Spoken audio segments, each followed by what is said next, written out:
Hello my dear friends, मेरे प्यारे बच्चों, कैसे हैं आप लोग। आज का ये वीडियो बहुत दिनों के बाद मैं बना रहा हूँ और इसकी रिक्वेस्ट मेरे पास आई थी। स्पेशली ये वीडियो मैं मेरे प्यारे बेटे अगस्त शर्मा के लिए बना रहा हूँ, जो इस समय रुड़की में है और मनीषा दीदी और सभी लोगों की बहुत सेवा करता है। तो प्यारे अगस्त, देखिए velocity time graph, displacement time graph को कैसे स्टडी किया जाता है। मैंने ग्राफ्स तो बनाए हैं यहाँ, पर ये मैं बाद में डिस्कस करूँगा। पहले मैं आपको देना चाहूँगा कि what is really the basics of graphs and how to find it. In the previous video I had given you what is speed, velocity, distance, displacement, acceleration, uniform acceleration, and now I am going to give you the graphs. तो ये basic आप पहले सीखने की कोशिश करें, इनको भूल जाएं, अभी इनको ना देखें, अभी जो मैं बता रहा हूँ वो देखें। The first graph I am making or drawing from for distance, displacement, यानी एक ही बात है ये, and time, करेक्ट। इसको कई बार हम कहते हैं एक्सटी ग्राफ। अब ये एक्सटी ग्राफ कैसे कैसे हो सकते हैं और इनसे क्या निकाल सकते हैं, that I am giving you. देखिए पहला ग्राफ देखिए आप।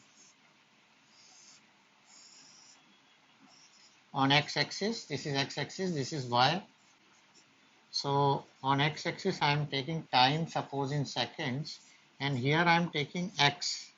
Now x may be distance or displacement. If it is distance, then we are going to find speed, and if displacement, then velocity.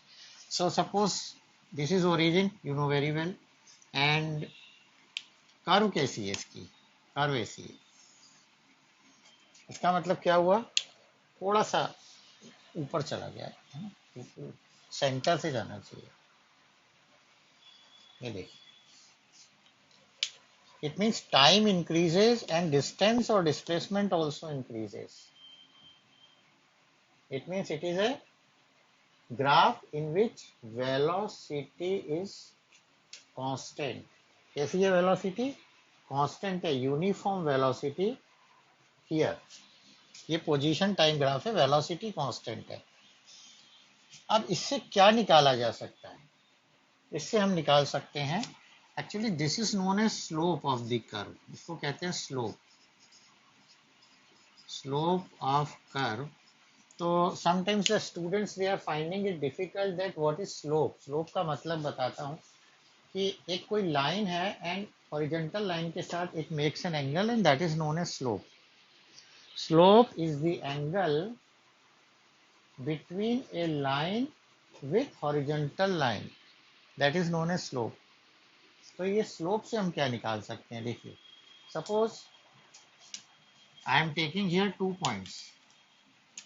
This is first point, and if I drop a perpendicular here, this is time t1, and this is second one, this is time t2, correct. Here also I am dropping perpendicular, and here also. So this is x1 and this is x2, और इसको मैंने आगे बढ़ा दिया, ये 90 degree हो गया। इसको नाम दे देता हूँ ए, या चलो ए आप कहोगे पहले ये लिया था, A B C, this is theta, so this is also theta, इसको भी थीटा कहते हैं हम लोग। अब actually you are in 9th class, so maybe you are not knowing tan theta, sine theta, पर आप ये याद रखें कि स्लोप का मतलब होता है परपेंडिकुलर अपॉन बेस। तो आपका काम हो जाएगा। मैं दोनों तरीके से बता रहा हूँ कि यहाँ से देखिए हम क्या निकालते हैं, इसका स्लोप निकाला, स्लोप को बोलते हैं टेन थीटा। तो आप मत लिखिए टेन थीटा, मैं ये नहीं कह रहा। Slope equal to perpendicular upon base. Perpendicular ये है देखो BC, and base is AC, correct. Now BC क्या है, देखो BC यहाँ से यहाँ तक x1 है और यहाँ से यहाँ तक x2 है, this is x2 minus x1, and AC ये है T2 minus T1, T2 minus T1। अब ध्यान से देखो तो ये क्या, x2 माइनस x1 क्या है? x2 minus x1 is displacement and t2 minus t1 is time interval. Correct? So displacement upon time interval is velocity. इसका मतलब अगर आप slope निकालो, slope of xt curve is equal to velocity और speed भी. अगर डिस्प्लेसमेंट की जगह डिस्टेंस लिया हमने, क्या लिया? Distance, then it is speed. तो अगर आप इसका स्लोप निकालते हो तो आपको स्पीड मिल जाएगी. आपने एक चीज सीख लिया है. ठीक है, इसी में मैं आपको एक दूसरी चीज भी बता सकता हूँ फटाफट. वो ये है कि सपोज आपने एक्स टी कर्व नहीं लिया, ये मैं बाद में 2 मिनट रुक के बताता हूँ. पहले एक और ग्राफ बताता हूँ. एक और ग्राफ देखिए, second graph. Suppose this is time and this is x and graph is like this. Graph is like this means this is parallel to time axis. Time is increasing but position is same. यानी body चल ही नहीं रही है. कहाँ है body? Body is at rest. Body is at rest. And suppose हमें uniform motion लेना है. क्या लेना है? Uniform motion. तो यूनिफॉर्म मोशन के लिए third graph. For uniform motion, uniform motion means the body is moving with कैसी वेलोसिटी है? हमारी वेलोसिटी कंटिन्यूसली हर टाइम इंटरवल में सेम इंक्रीज हो रही है. This is x and this is T. So this is uniform और non uniform. हाँ, शाबाश. This is non-uniform because this is uniform motion. Because here speed increases continuously and constantly. और speed is constant, not increasing, constant है. और यहाँ पर speed change हो रही है. And so this is the graph for non-uniform motion. Now, मैंने आपसे कहा था कि मैं आपको एक और इसी में कर्व बताता हूँ. तो ये मैंने कर्व किसके लिए बनाया? डिस्टेंस और displacement. Suppose I am making a graph for velocity time. velocity time graph बनाना. vt. vt ग्राफ बनाऊंगा तो क्या होगा देखिए. तो इसको मैंने v नाम दे दिया और ये तो t है, ये हो गया v. So this is for the first one. This is for uniform motion के लिए. किसके लिए बच्चों? This is for uniform motion. Uniform motion आप जानते हैं, there is no change in the velocity or speed. In each and every interval of time the speed or velocity is constant. यानी हर second में सेम स्पीड है. सो this is y axis again. तो मैंने फिर 2 point ले लिया. अब देखो ये नाम बदल गया. ये हो गया v1 और ये क्या हो गया? v2. तो ये क्या हो गया? v2 minus v1. तो देखो तब निकला क्या. तो देखिए सेम चीज लेके चला मैं. Slope tan theta perpendicular upon base BC upon AC. अब ये x2 और x1 बदल गया. सो x2 and x1 is v2 minus v1 upon t2 minus t1. Now v2 minus v1 क्या हुआ? v2 minus v1 is change in velocity. Change in velocity upon time interval. Now change in velocity upon time interval क्या होता है? Acceleration. इसका मतलब vt graph से मैं क्या निकाल सकता हूँ? Acceleration. Slope of vt curve gives you the value of acceleration. ये तरीके बता रहा हूँ आपको. ओके, अगर ऐसा कर्व है तो ये v है वेलोसिटी. तो क्या बॉडी रेस्ट में है? बॉडी रेस्ट में नहीं है, because time is increasing but velocity is not increasing. Velocity is constant. यानी आप आपकी गाड़ी चला रहे हो 40 किलोमीटर पर आवर की स्पीड से आपकी मर्सिडीज रेड कलर में बैठ के, और आप बोलोगे कि माय वेलोसिटी इज कांस्टेंट, यानी विथ जीरो एक्सेलरेशन जा रही है आपकी. जीरो एक्सेलरेशन यहाँ पर कैसे जा रही है, देखो ब्लू कलर से लिखता हूँ. Zero acceleration, that is with constant velocity. Okay, ऐसा भी तो हो सकता है. ये तो नॉन यूनिफॉर्म है, इसको मैं छोड़ देता हूँ. एक और आता है इसमें पर, जो बड़ा अच्छी चीज़ है. ये देखो काला हो गया है, तो कपड़े से मिटाना पड़ेगा. ये थोड़ी प्रॉब्लम है इसके अंदर. सो suppose your curve is like this is time and this is velocity. इसका मतलब क्या हुआ है, वेलोसिटी कम हो रही है, यानी एक्सेलरेशन है बट एक्सेलरेशन का ब्रदर है, एक्सेलरेशन का एक ब्रदर है, दैट इज रिटार्डेशन, यानी negative acceleration, deceleration, when velocity goes on decreasing. So this is retardation के लिए. और इसके लिए ये यूनिफॉर्म रिटार्डेशन है. Uniform retardation. ओके, अब एक चीज और नहीं बताई आपको. You know velocity and time, हमेशा फार्मूला याद रखो आप. तो velocity is equal to displacement upon time. It means if VT curve is there we can also find displacement. तो डिस्प्लेसमेंट कैसे निकालते हैं? डिस्प्लेसमेंट निकालने के लिए ये मैं मिटा रहा हूँ बच्चों, ये आपने लिख लिया होगा. डिस्प्लेसमेंट अगर आपको निकालना है तो स्लोप नहीं निकालेंगे. ये जो कर्व है ना, इसके नीचे का एरिया निकाल लो. ये एरिया याद रखना, area under curve equal to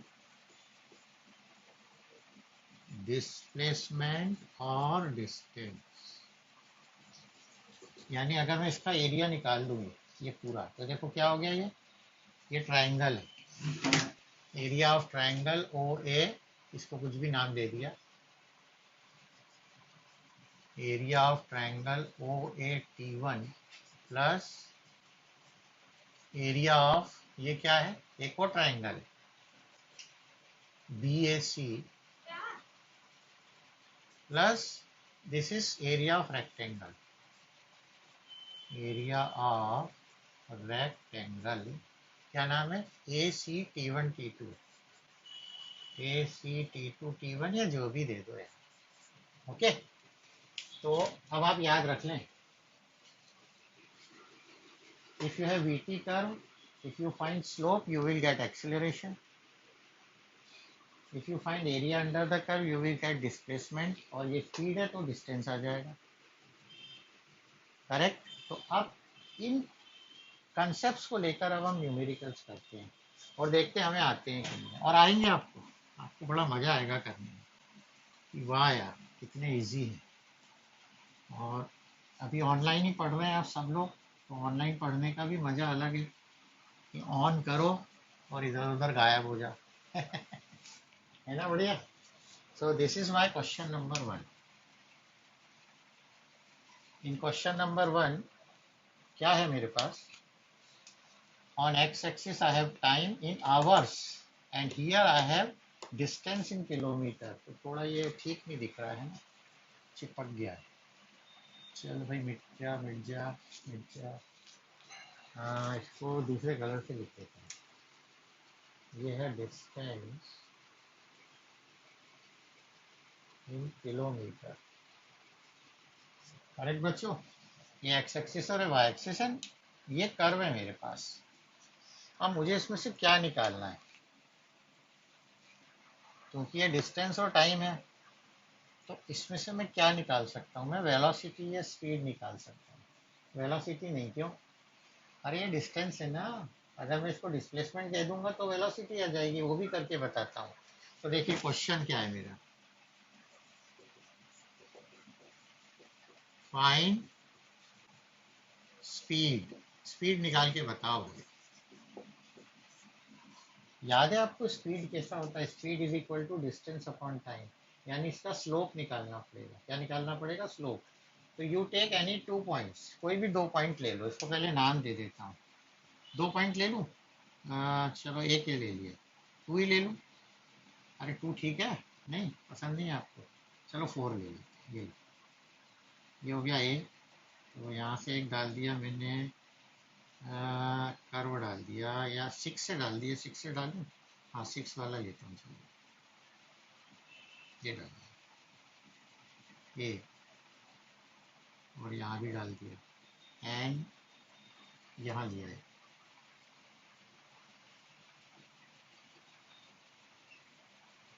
ठीक है बच्चों, इसको आगे बढ़ा दिया, ये 90 हो गया। इससे बहुत सारी चीज़ें निकालेंगे हम। सो देखो ये थीटा है, this is also theta, theta means angle. तो नेम दे देता हूँ ए बी सी, और इसको भी नाम दे देता हूँ ई एस दे दूँ, ई एस दे देता हूँ, ई एस, करेक्ट। तो अब मैं स्पीड निकालता हूँ। Speed means this upon this, distance upon time. तो बी सी लेता हूँ। बी सी क्या होगा? देखो यहाँ से यहाँ तक 6 है और यहाँ से यहाँ तक 10 है, तो मतलब ये हो गया 10 माइनस 6, इसका मतलब कितना हो गया? 4 हो गया। एंड टाइम लेता हूँ 10 माइनस 4,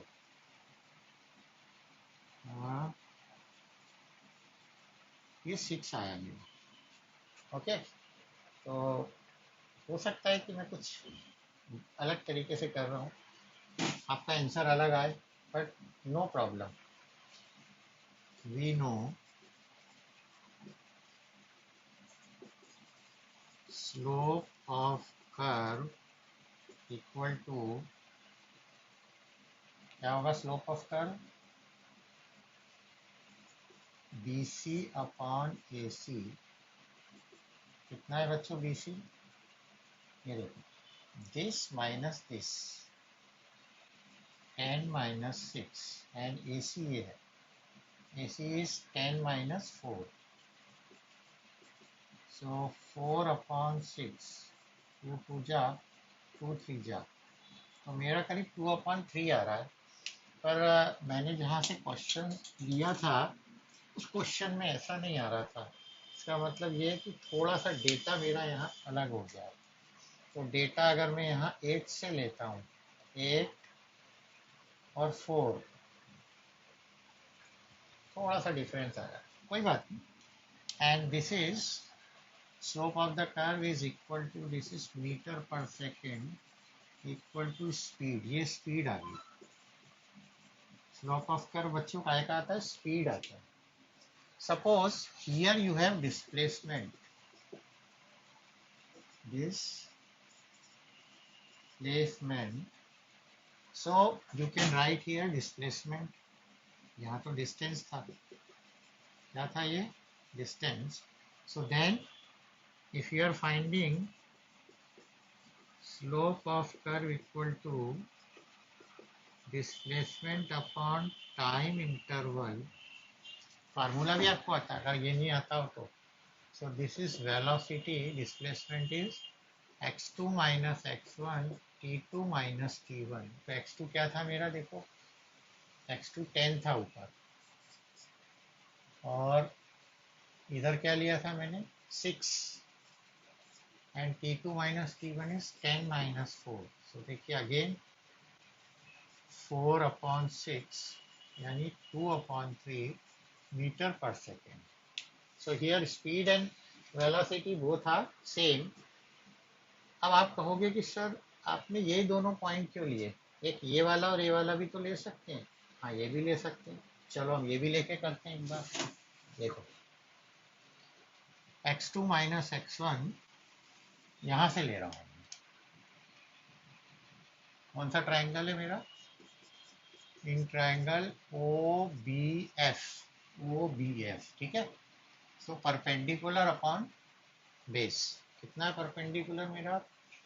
यहाँ से यहाँ तक ये है 0 और ये है 10, 10 minus 0 and this is 10 minus 0, so 10 upon 10 यानी 1 मीटर पर सेकेंड। कितना आया बच्चों? 1 मीटर पर सेकेंड आ गया मेरा। और यहाँ मेरा चेंज आ रहा था, तो ये चेंज आना नहीं चाहिए, ये ग्राफ की वजह से कुछ प्रॉब्लम आ गई है हमारे पास। And if you find area under the curve, then area under the curve is also same. तो मैं चेक करता हूँ आवर्स में, अगर सॉरी मीटर पर सेकेंड नहीं है, because kilometre and hours given, so this is kilometre per hour, this is also kilometer per hour. So you can find speed with the help of any 2 points. तो यहाँ पर अपने points गड़बड़ हो रहे हैं, तो इन गड़बड़ points को ठीक किया जाए। चलो भाई हट जाओ, तुम भी हटो। तो सपोज मुझे 6 और 8 के बीच में निकालना है, यहाँ पर निकालना है ये और ये, करेक्ट। तो इसको मैंने परपेंडिकुलर डाला, थोड़ा 6 है मेरा नीचे आ, एंड दिस इज 8 है। चल भाई आगे चला जा, A B C, okay, this is theta, this is also theta, correct. Now फिर से मैं आ गया, देखिए slope of curve is B C upon A C, B C upon ये इतना चाहिए मुझे, यानी दिस माइनस दिस, 8 माइनस 6, इधर कितना आ रहा है? 8 माइनस 6 इक्वल टू 2, ये भी 8 माइनस 6 है, ठीक है बच्चों। यहाँ रख देते हैं वैल्यू और अब देखते हैं क्या आ रहा है। 8 minus 6 upon 8 minus 6, 2 upon 2, 1 kilometre पर सेकेंड, देखो सेम आया। तो पहले मेरा अलग आया था because my scale is different. तो आप कभी ये ना सोचिए कि आंसर क्या आ रहा है, because answer depend upon the scale. If scale is different your answer is also different, but formula is same, okay. Velocity भी ऐसे ही निकल जाएगी आपकी, ओके। सो सेकेंड चीज आपको बताती हूँ कि suppose you want to find, ये क्वेश्चन तो पूरा हो गया complete, first question is over. Now we coming towards second question. In second question देखो बच्चों क्या दिया है, देखना जस्ट बेटा। Here time is given and here velocity is given. तो first velocity increases, uniform acceleration है, देन कांस्टेंट है और देन डिक्रीजेस। तो ये सबसे शानदार क्वेश्चन है, इससे हम क्या क्या निकाल सकते हैं देखते हैं। देखिए इसको नाम दे दीजिए, first of all O A B C, and suppose they are asking in each interval of time, ये हर इंटरवल ऑफ टाइम है, इसको भी एक नाम दे दिए D E, okay. First of all you have to find acceleration, जहां जहां एक्सेलरेशन है वो निकालो, और ये वेलोसिटी टाइम कर्व है, तो इसका एरिया अगर आप निकालोगे then that is equal to the displacement. तो मैं दोनों चीजें निकाल के बता रहा हूँ। First of all I am finding acceleration in each interval,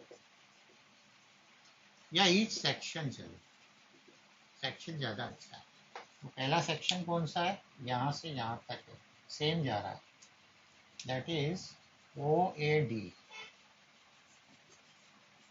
in section यानी triangle OAD, okay.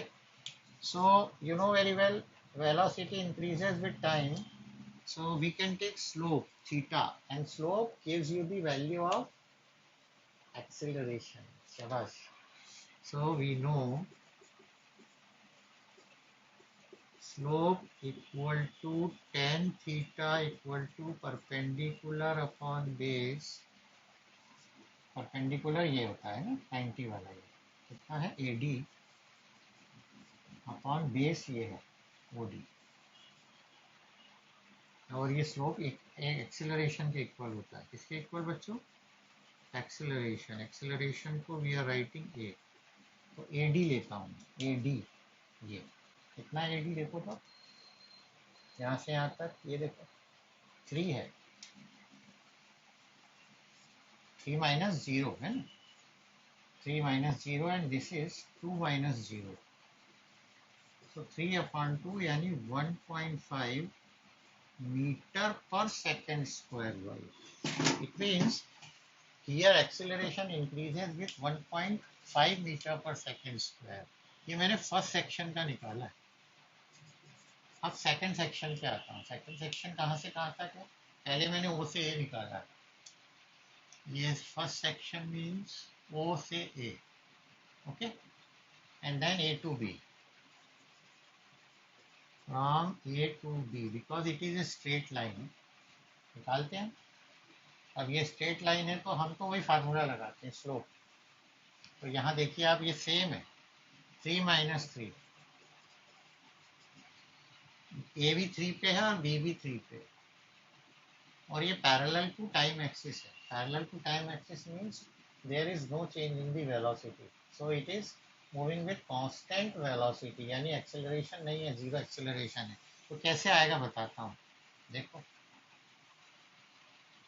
3 माइनस 3 और टाइम 5 माइनस 2, सो 0/3 यानी 0. इट मीन्स एक्सेलरेशन इज 0 हुआ, और ये पैरेलल है. Therefore from A to B acceleration is 0 and velocity is constant. Now from B to C again slope आ गया. याद रखो जब भी कोई स्लोप आता है, याद है आप, आपकी कार लेके आप अगर पहाड़ी के ऊपर ऐसे चढ़ रहे हो या पहाड़ी से उतर रहे हो तो आपकी स्पीड कम या ज़्यादा होती है, and that is known as acceleration and retardation. So मैं अब B से C जा रहा हूँ. B to C third, from B to C. तो B से C गया तो slope again I am taking slope. Slope क्या होगा बच्चों? This upon this, DE upon EC. Okay, तो कहाँ से कहाँ आ रहा है ये देखो, ये 0 हो रहा है, ये फाइनल है. This is final. 0 minus 3 upon 8 minus 5. So this is minus 3 upon 8 minus 5 is 3. So minus 1 meter per second square. So this is retardation. क्या है ये? Retardation. तो देखिए तीनों में निकाल लिया. From here to here velocity increases, acceleration is positive. Here acceleration is 0. यहाँ देखो एक्सेलरेशन क्या है? पॉजिटिव है. यहाँ एक्सेलरेशन 0 है और यहाँ एक्सेलरेशन नेगेटिव, क्योंकि रिटार्ड हो रहा है. ओके, तो ये अच्छा लगा आपको? देखो क्वेश्चन. अब इसी में एक नई चीज बताता हूँ, या नेक्स्ट क्वेश्चन में भी कर सकते हैं, बट यहाँ भी बता देता हूँ तो नेक्स्ट क्वेश्चन में आपको इजी होता है. Suppose you have to find the total displacement, कि कितना डिस्टेंस या डिस्प्लेसमेंट कवर हुआ है. So you have to find the area under the curve. इसका भी अलग निकाल सकते हो, इसका भी अलग, इसका भी अलग, कि यहाँ से यहाँ तक कितना डिस्टेंस लिया, यहाँ से यहाँ तक कितना, यहाँ से यहाँ तक कितना. तो मैं निकाल के बताता हूँ आपको. वैसे यहाँ भी बता सकता हूँ, चलो यहाँ बता देता हूँ, इसमें भी आपको आता ही है. तो लास्ट क्वेश्चन कर लेते हैं, वीडियो लंबा हो जाएगा तो आप परेशान हो जाओगे. So this is question number 3. So here again we have time and velocity. So when time and velocity is here, we have to find acceleration in each section जैसे निकाला था, and also we have to find distance या displacement, कुछ भी निकाल सकते हैं. तो नाम दे दूँ बच्चों उसको. देखो O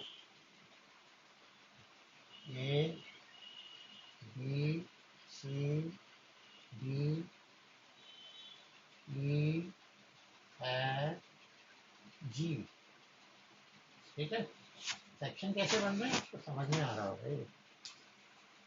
ये एक सेक्शन है.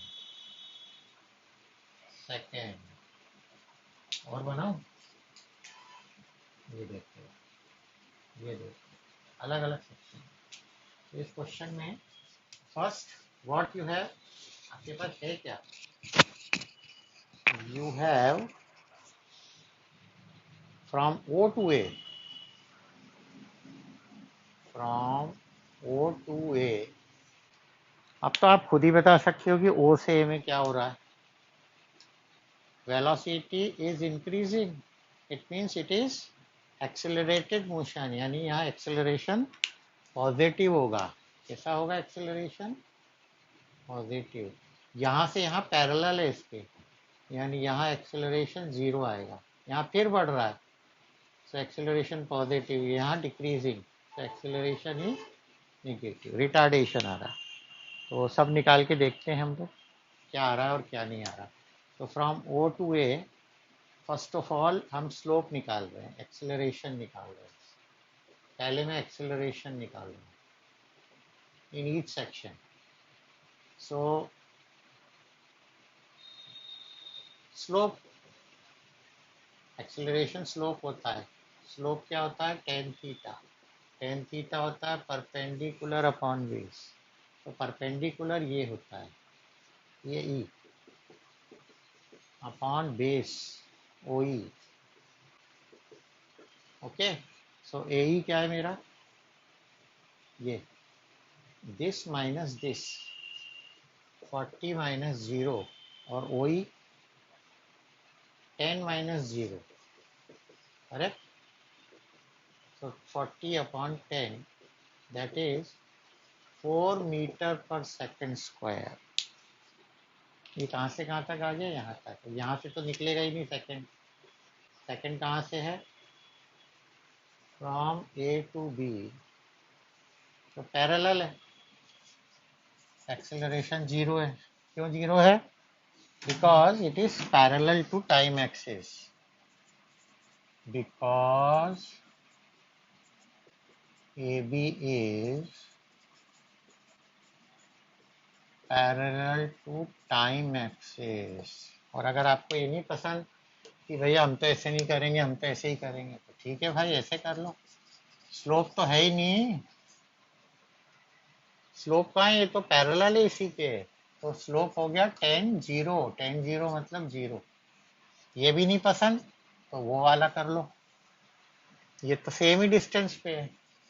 40 माइनस 40 अपॉन टाइम अलग है. 20 माइनस 10 यानी 0 मीटर पर सेकेंड स्क्वायर. तो दोनों तरीके से बता दिया. नाउ थर्ड, कहाँ पहुंच गए? B से C, D to C. So again acceleration, slope, tan theta, perpendicular upon base.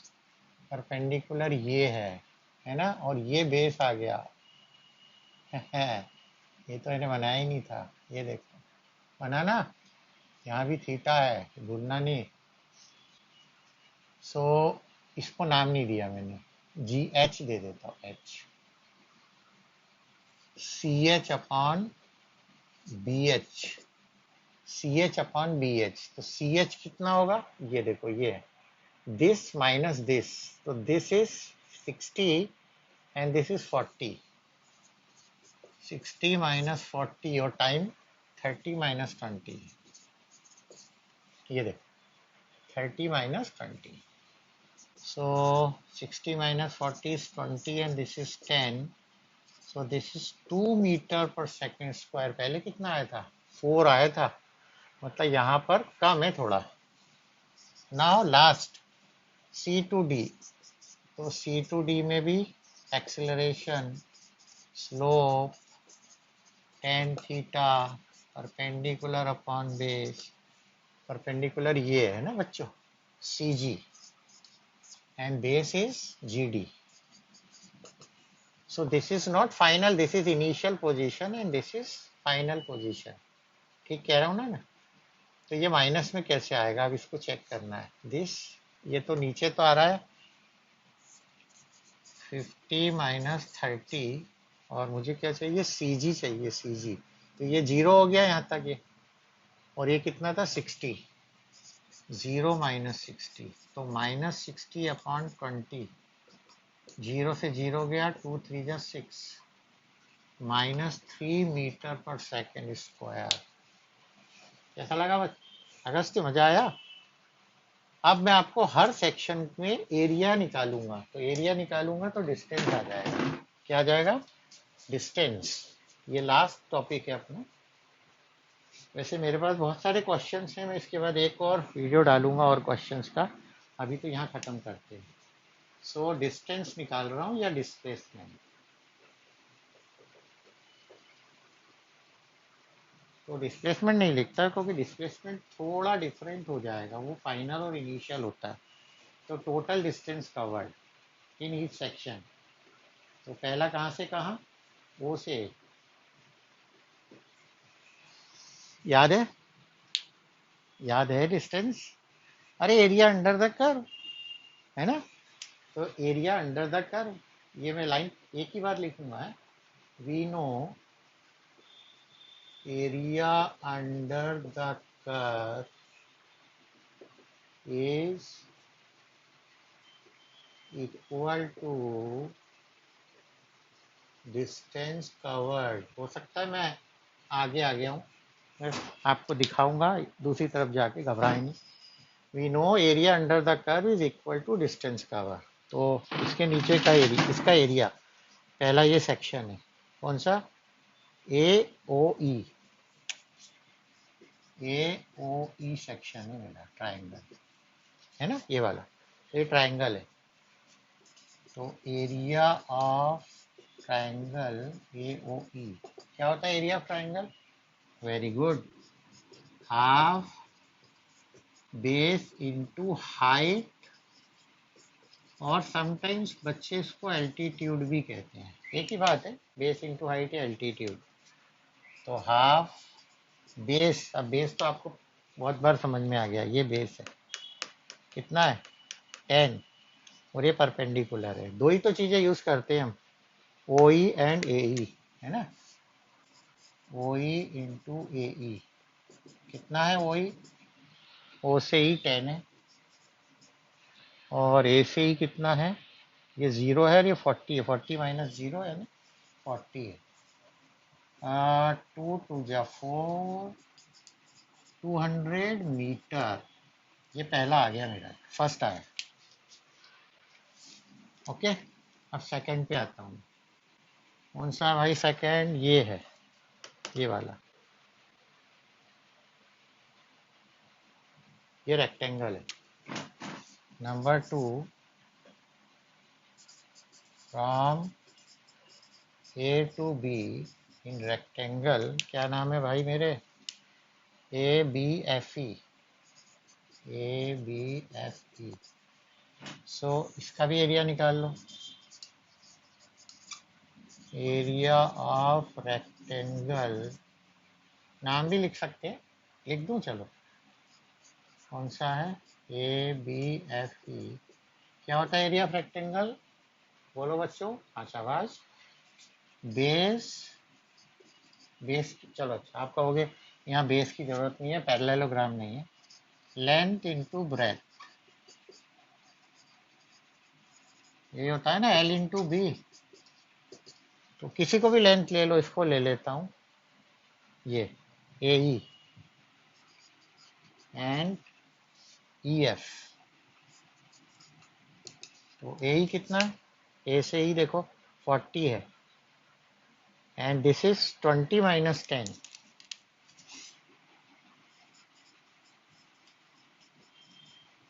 So 40 into 10, that is 400 metre. Okay, अब थर्ड में ये ट्रायंगल है और फिर ये एक और क्या है, नंबर 3. इसको ट्रेपेजियम भी लेते हैं हम कई बार. Sum of the parallel sides into perpendicular distance. पर ओके, अभी आप बच्चे हैं इसलिए ना लें. तो तीसरा ये ट्रायंगल ले लिया. इन ट्रायंगल कौन सा है, BCH, करेक्ट. तो अब एरिया निकाल लेता हूँ. Area of triangle BCH 1/2 base into height. अब मैं डायरेक्ट लिखता हूँ, है ना. बेस ये है BH, यानी 30 माइनस 20, एंड हाइट ये है. अब ये हाइट कितनी है देखो, 60, और यहाँ से यहाँ तक 40 था. 60 माइनस 40, सो 1/2 इंटू 10 इंटू 20, 210 या 100 आ गया. ओके. अच्छा, कई बार क्या होता है क्वेश्चन करने में कुछ मिस्टेक हो जाती है, तो अगर थोड़ी बहुत मिस्टेक लगे तो आप ठीक कर लें, नाराज ना हो. फोर्थ पॉइंट पे आ गए अपन. फोर्थ ये फिर रेक्टेंगल है. फोर्थ,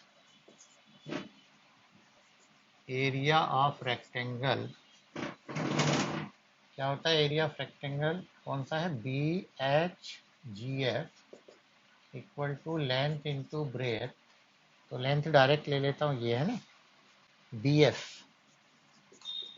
और ये है FG, करेक्ट. BF इज कितना है, BF देखो 40 है, और FG ये है 30 माइनस 20, तो 40 इंटू 10 यानी 400 मीटर. हो गया. नहीं, अरे नहीं हुआ है, बिल्कुल सही बोल रहे हो आप. फिफ्थ वाला बचा है ट्रायंगल, इसको अलग कलर से यहाँ करता हूँ. फिफ्थ ये वाला ट्रायंगल CGD, कहाँ से कहाँ तक है, C से D जा रहे हैं. So area of triangle CGD equal to 1/2 base into height 1/2 base. Base है ये 50 माइनस 30, 50 माइनस 30, और हाइट ये CG कितना है, CG 60 है ये. सो 1/2 20 इंटू 60, 2 3 जा, आओ 600 मीटर आ गया है बस. ओके. अब इन सबको ऐड कर देता हूँ. क्या कर देता हूँ, ऐड, तो टोटल डिस्टेंस आएगा. सो टोटल डिस्टेंस, शुरू से चलता हूँ. फर्स्ट 200, दूसरा 400, 100, फोर्थ क्या था 400, और ये था 600. कितना हो गया, 1000. 6 और 4 10, और 4 14, और 2 16, और 1 17, 1700 मीटर आ रहा है शायद. आप और चेक कर लीजिएगा. जहाँ तक मुझे लग रहा है कि ठीक किया है. ये फिर से कर लेते हैं. 200, 4 तो 600, 700, 700, 1100, 1700. ओके. तो और क्वेश्चंस करेंगे हम. इसको आप और कोशिश कीजिए करने का. Now you know very well. Again, concept should be noticed. If you know the concept कि अगर वेलोसिटी और टाइम दिया है तो डिस्प्लेसमेंट और एक्सेलरेशन दोनों निकल सकते हैं. Displacement is area under the curve and acceleration is slope of the curve perpendicular upon base. XT curve है तो यू कैन फाइंड वेलोसिटी और स्पीड. ओके बच्चों, so thank you very much. अगर आपने इस चैनल को अभी तक सब्सक्राइब नहीं किया है तो सब्सक्राइब करें, लाइक करें, शेयर करें, कमेंट करें. अगर आपको इसमें कुछ समझ में नहीं आया है तो please ask. Thank you very much. घर पे रहें, माता पिता से प्यार लें, प्यार दें, घर वालों की सेवा करें, अच्छा खाएं, अच्छा पिए, खुश रहे बच्चे, क्योंकि संसार आपका ही है आगे। Thank you.